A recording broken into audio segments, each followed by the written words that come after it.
نورو قامونو چې الوت لره وزرې لټولې نو ما په پښتنو پسې سنګرې لټولې او چې وخت یې د قلم و پښتنو په هغه وخت کې چا تورې لټولې او چا زغرې لټولې. ملګرو سلامونه مې واخلئ. ماجد مومند ما په اسلامیا کالج او پېښور او پوهنتون کې په تاریخي ودانۍ کې موجود ما او را سره ترڅنګه ډېر ګران داود قیام دی د باجوړ سره تعلق دی. داود قیام سره زما ملاقات او داسې وشو چې داود قیام نمبر ما د اسلامیا کالج چې کوم د پښتو څانګه ده د هغې نه ما نمبر راواغستو. داود قیام ته مې میسج وکړو یم چې لکه داسې کار دی چې 12 مې مکمل کړو او اوس بي ایس ته داخله کول غواړم اپلای دا به څرنګه وکړم. نو داود قیام چې ما سره کومه منډه تړلې وه دا ښېګړه به زه انشاءالله ترې هم ایر نه کړم.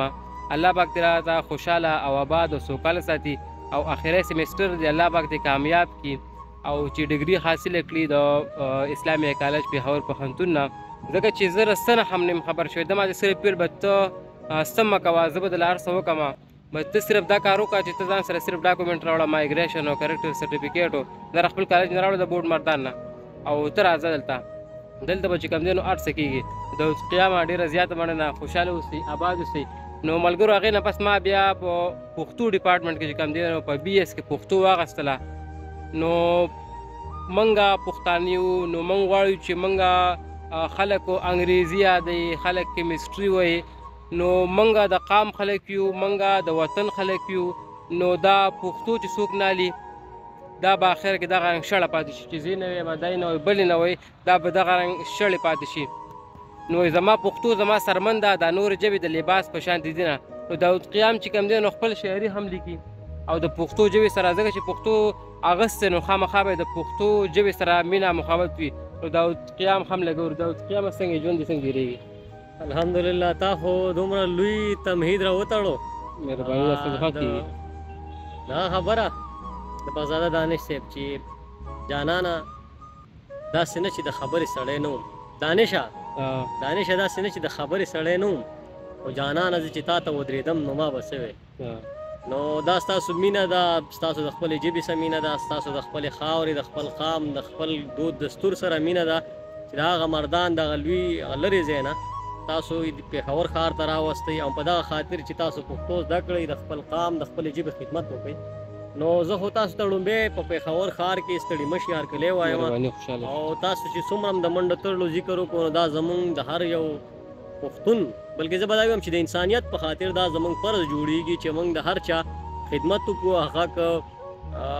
ایون لکه د خپلې قبیلې څه چې د خپل مذهب ولې نه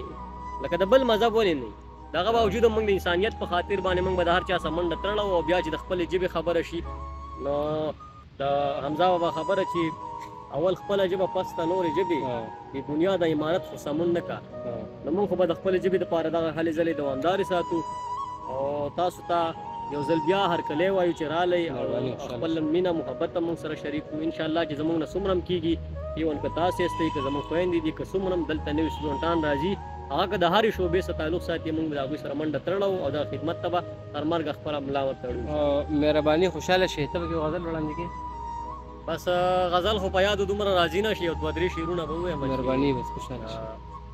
نیمګړی چې شي پاتې خپل مرام زمانه پس نیمګړی چې شي پاتې خپل مرام زمانه پس